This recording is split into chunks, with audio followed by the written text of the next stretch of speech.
السلام علیکم ملګرو د عافیه صدیقی حواله سره سنوي اپډیټس راغلي دي په دې ویډیو کې بتاو سره اپډیټ شریکوم بل سېنیټر اشفاق احمد چې کوم دی او هم پښتنو نه یو ګیله کړی ده اب هم په دې ویډیو کې ډیسکس کیږي بل عافیه صدیقی سره په بګرام جیل کې یو بل پښتون هم چې هغه آزاد شوی دی هغه د عافیه صدیقی حواله سره چې کوم انکشافات کړی دي چې یقینا تاسو به هم ډیر زیات حیران شئ چې عافیه صدیقی سره څومره زیات ظلمونه شوي ټول نه پهله خداغه د خبر یوري هغه نه پس د عافیه صدیقی حواله سره چې کوم اپډیټ راغلی پاغه باندې هم خبره کو او د سېنیټر اشفاق احمد باندې هم خبره کو چې هغه سګیله کړی ده د ټول نه پهله د دې پښتون د خبر یوري کوم چې عافیه صدیقی سره په جیل کې وځي सिद्दीकी बगराम में मेरे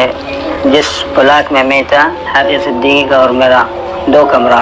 फर्क है। मैं इसको खिड़की है मैं इसको देख नहीं सकता हूँ लेकिन वो उसकी आवाज़ याद है चिल्लाती थी बच्चे का नाम से चिल्लाती थी और से बात नहीं करती वो बस चिल्लाती थी रोती थी पूरी रात पूरे दिन रोती बस आप सुनेंगे वो रो रही है। बाथरूम ले जाते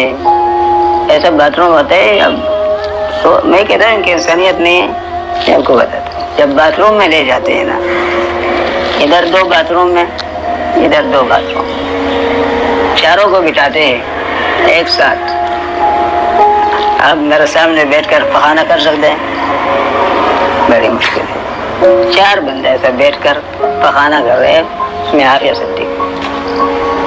خاملګرو تاسو د دې مرګري د خبرې اورئ چې په د 21 سال کې د خپل کې تر کړه د اخلاص شوی د امریکای د اغه جین نبل په عافیه صدیقی باندې 86 سال کې خطر دی 86 سال کې 20 سال کې دغه پوره شو او تقریبا 66 کال پاتې نو تاسو خپل سوچو چې دغه عمر به بقایا چې کوم عمر یې به 66 سال وی کنه د افسوس خبره ده اوس پرا شو چې د اشفاق احمد حواله سره چې هغه کمی ګلی کړي پښتنو نکله چې اشفاق احمد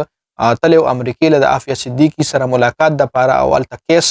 فایل کولو د پاره ډیر زیات پښتنو پاغه باندې تنقید کړي چې د حکومت په خرچه باندې تل او د حکومت په خرچه باندې د مزي او عيش شرط نو ټول نه پهله خو خلکو زدا خبره کوم خلک چې دا خبره کوي چې مطلب سېنیټر اشفاق احمد دا مطلب حکومت په خرچه باندې تل نو ایل دا خبره کوم چې سېنیټر اشفاق احمد چې کوم د جماعت اسلامي نه تعلق لري دا ټیم په پاکستان کې د جماعت اسلامي حکومت نه رجې دا ټیم په پاکستان کې د پی ډی ایم حکومت ته چې پی ډی ایم کې جماعت اسلامي شامل نه رجې جماعت اسلامي د پی ډی ایم نه یو علیه د جماعت ته نو د څنګه د حکومت په خرچه لاړو د خپل د تلی خپل سېنیټر اشفاق احمد ویلي چې زه په خپل پرسنل خرچه باندې تلم د الله پاک د رضا لپاره یو قسم لکه د پارټي په خرچه باندې هم تلی د جماعت اسلامي چې کومه خرچه ده هغه باندې هم تلی نو هغه د مو دسته هغه د هغه خلک خبرې کوي چې کوم خلک مطلب جماعت اسلامي سره تعلق نه لري او هغه خلک لګیا دي سېنیټر اشفاق احمد پس خبرې کوي چې د حکومت خرچ تل د کټینو په لخوا د حکومت په خرچه تل نه د کتل د نظامونو د حکومت داسې ډیر خلک دي چې فضل دورې نور ملکونو لکه د خپل عيش شرط د پاره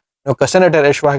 احمد پکې د عافیه صدیقی د پاره امریکا له دوره کنه څه چلو شو سم ملک قرآن شو ملک نه دوران شوی او بل سېنیټر اشفاق احمد چې کوم مطلب خواهشات دي خواهشات لري د هغه قیدیانو د پاره چې هغه په امریکا کې پکېټ کړي د امریکای پکېټ کړي صرف عافیه صدیقی د امریکای پکېټ کې نه نور ډیر هم داسې پاکستانیان دي چې هغه هم د امریکای پکېټ کې دي صرف پاکستانیان نه افغانستان هم ډیر خلک دي چې هغه امریکا کې د امریکای پکېټ کې دي نو سېنیټر اشفاق احمد چې کوم دی د خلکو د پاره خپل کوششونه روان کړي دي چې هغه کې څه کسان چې کوم دي هغه رهاشوي هم دي اوس پر شو چې د عافیه صدیقی حواله سره چې دغه څه اپډیټ دی او عافیه صدیقی حواله سره لګداسي غټ اپډیټ تر اوسه پورې نه راغله چونکه کیس هغه فایل کړی دی هغه باندې تاسو له معلومه را چې عافیه صدیقی کیس له التر امریکای په عدالتونو کې پریفر ترجیح نه ملاويږي د سره سره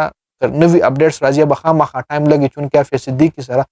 خپل خور ملاقات هم کړو عافیه صدیقی دا پیغام ورکړو چې ما زر تر زره د قیامت نو باسي ما زر تر زره د دوزخ نو باسي چونکه التباقی د پر ډیر زیات مشکلات او عافیه صدیقی د قران پاک حافظ جنې د جیل تاغیل ډیر زیات مشکلات نو الله پاک تو کی سبا کیږي او نن عافیه صدیقی راخلاص شي د سبا په ځای نن راخلاص زموږ دعاګانې ورسره دي او چونکه الته مشکلات په دی وجه ډیر زیات دغه کیس له پریفر نه ملاويږي او دغه کیس کې ډیر زیات مشکلات مخې راځي د ویډیو کتلو زیات مننه کله هم لا څنګه اپډیټ راغو ان شاء الله زه به در سره شریک کوم ویډیو مخکې ملګرو سره شریک کړئ جنید خان افیشل چینل هم سبسکرایب کړئ پیج هم لایک کړئ والسلام